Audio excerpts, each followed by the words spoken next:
近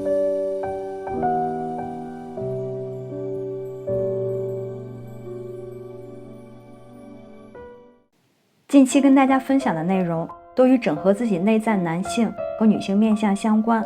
今天我们来看一下，当我们自己内在男性和女性的力量达成平衡之后，我们的命运、我们的人生又会发生哪些转变？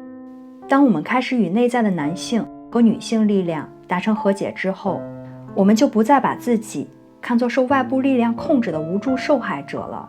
我们必须停止把自己看待为虚弱无助的幼小儿童，受到无情命运的摆布，是时候成长起来，并把生命的主导权握在自己手中了。这个时候，我们便开始转化业力，超越因果法则。这个过程需要我们意识上发生一个深刻的转变，从二元对立的体系转化为合一的意识。这是一个漫长的释放过程，需要我们不停地放手和臣服。虽然在这个过程当中，我们时常会执着于我们过去的控制习惯，还有那些否认，而且看上去似乎是不论我们怎么去臣服，似乎都不够。首先，我们要决心摆脱掉过去曾经给我们带来很多麻烦的旧习惯，然后我们被要求释放掉那些我们自己喜欢的面向，那些小我的光环在过去带给我们很多的好处。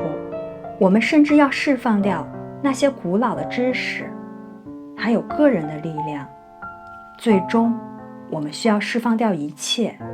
在这个过程当中，我们的怀疑和恐惧也笼罩着我们。我们的理性头脑就像是一个顽固的暴君，为自己的存在进行着战争，动不动的就对我们进行质疑。我们是不是疯了？如果这条路走不通怎么办？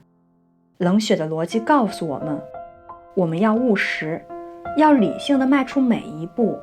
我们沉迷于无尽失败的可能性，并把自己束缚在恐惧的枷锁之中。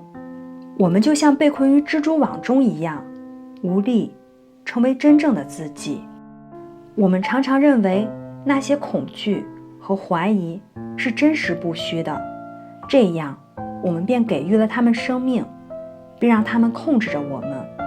我们一边在呼唤着渴望重生，一边又让这些幻象捆绑着我们。我们就像是一头被一只蚊子困扰的大象，蚊子吸引了大象的全部注意力，以至于大象忘记了自己是多么的庞大。大象太过沉寂于发生的这些小的困扰了。但是随着我们坚定不移地走在觉醒的道路上，我们的生命开始了从水平到垂直方向的转换。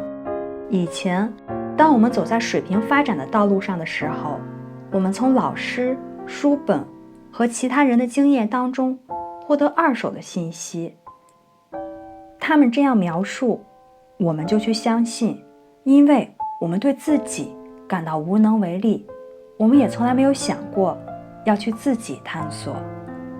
水平的模式是一条二元性的道路，充满了操控、分离还有投射。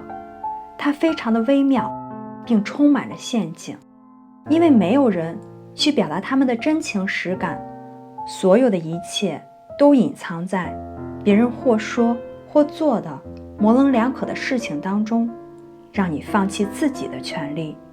我们的周围，即便是那些有着高超技艺的人，也仍然走在二元性的道路上。要小心，不要掉入陷阱之中。随着我们的觉醒，我们转变到了垂直的方向。在这里，我们获得直接的体验，接受我们的指导，并且从合一直接获得信息还有知识。